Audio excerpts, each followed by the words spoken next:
کھلا نہ ہر گل نوں اپنی خطا آکھ۔ تو اللہ کا کرم ہے کہ آج اقرار کرتے ہوئے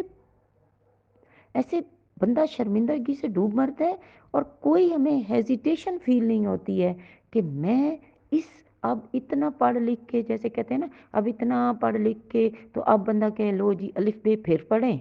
ہیں، تو وہ الف بے دوبارہ پڑھنے کا مزہ آ جاتا ہے، کیونکہ پتہ ہوتا ہے کہ بھئی میں کون سی اتنی بڑی چیز آ گئی ہوں کہ میں کہوں کہ اب میری یہاں پہ غلطی نہیں ہوگی، تو میں تو بہت ہی غلطیاں تو ہماری آخری سانس تک چلتی رہنی ہے، یہ خطا کا سلسلہ تو ہمارے ساتھ جڑا ہے۔ تو جب آپ کو آپ کا استاد یہ کہے کہ آپ اپنی غلطیاں پڑھو، آپ فوراً یہ کہیں شکر اللہ، مجھے تو نے کتنی اچھی جگہ جوڑا جہاں میرے لیے توبہ کی طرف ہر وقت متوجہ کرایا جاتا ہے۔ آپ اپنے اس استاد کے بھی احسان مان رہے ہیں نا،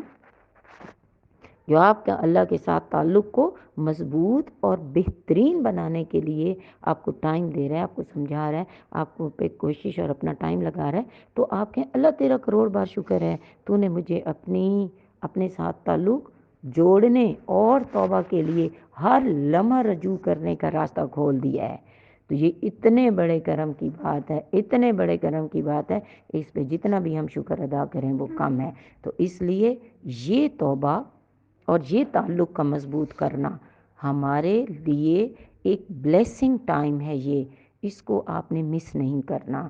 اس وقت رمضان شریف سے پہلے اس کی اتنی پریکٹس کریں نا آپ اپنے استاد کے ساتھ مل کے، اور پھر آپ کو میں سچ میں بتاؤں، آپ جتنی پریکٹس کریں گے نا آپ کی اتنی پرفیکشن آئے گی، آپ کو بہت باریک برابر غلطی بھی جو ہے نا الرٹ کر جائے گی، کیونکہ اللہ بہت باریک بین ہے۔ اور میں اس دن قرآن پاک میں پڑھ رہی تھی، آپ کو مفہوم کی صورت میں بتاتی ہوں کہ جب تمہارا اعمال نامہ تمہارے گلے میں ڈالا جائے گا اور تم اسے پڑھو گے خود، اور پڑھ پڑھ کر جب اقرار کرو گے تو تم بے اختیار کہہ اٹھو گے، اے اللہ یہ تو بہت چھوٹی سی بات تھی۔ جیسے ہم کبھی روٹین میں کہتے ہیں ہاں میں نے تو ایویں سے مذاق کیا تھا۔ اکثر جب ہم آپس میں فیملی گیدرنگز میں ہوتے ہیں، ہم آپس میں ایک لائٹ موڈ سا مذاق کرتے ہیں، تو وہ اگلا مائنڈ کر جاتا ہے، ہم کہتے ہیں ہاں میں نے تو بڑا یہ تو میں نے ایسے ہی مذاق کر دیا تھا۔ تو وہ جب آپ اپنی باریک بینی سے لکھی گئی اس غلطی کو پڑھیں گے، آپ کہیں گے اللہ یہ تو چھوٹی سی بات تھی، تو اللہ پھر فرمائے گا میں بہت باریک بین ہوں۔ تو اس باریک بین اللہ کے سامنے جب پیش ہونا ہے، تو ابھی سے ہم کیوں نہ اپنی باریک بینی سے جائزہ لیں، ابھی سے ہم کیوں نہ چھوٹی چھوٹی بات کو بھی اپنے لیے آخرت کی کامیابی کے لیے بہت بڑا سمجھیں، اور اس پر توبہ اور اس کا اقرار کرتے ہوئے اللہ کے ساتھ اپنے تعلق کو مضبوط کرتے چلے جائیں۔ مجھے امید ہے کہ آپ سب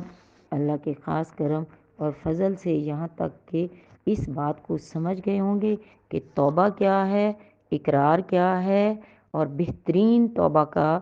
جو اللہ کے ہاں پسندیدہ ہے۔ میں کل انشاءاللہ تعالی سورہ ہود کی ایک آیت مبارکہ کے ساتھ آپ کے ساتھ اس توبہ کے اوپر اس سیریز پر اگلے ٹاپک پہ بات کروں گی، اور دوسرا آپ کی سمجھ میں بھی یہ آ جائے گا کہ کمزور تعلق کو مضبوط کیسے کرتے ہیں اور مضبوط تعلق کو اور کیسے مضبوط کرتے ہیں۔ اللہ ہم سب کو اسی راستے کا مسافر بنائے رکھیں، ہمیں ہماری اصلاح کے وہ سارے در کھولتا رہے، اور ہم اتنے الرٹ ہو جائیں رمضان شریف تک کہ ہمارے روزے کے ساتھ جو غلطیاں ہوں وہاں ہم فوراً توبہ کریں، روزہ ہمارا قبول کر لیا جائے، بیسٹ لیول کے روزوں میں ہمارے روزے جائیں۔ اب آنے والا رمضان المبارک ہماری زندگی کا اتنا بیسٹ رمضان المبارک ہو کہ اللہ ہم سے خوش ہو جائے، اللہ ہم سے راضی ہو جائے، اور ہم دن بھر کے روزے میں ان غلطیوں کو اتنا پکڑنا سیکھ جائیں ان 15 دنوں میں کہ رمضان شریف میں ہم ہر طرح کے روزے کہ ہر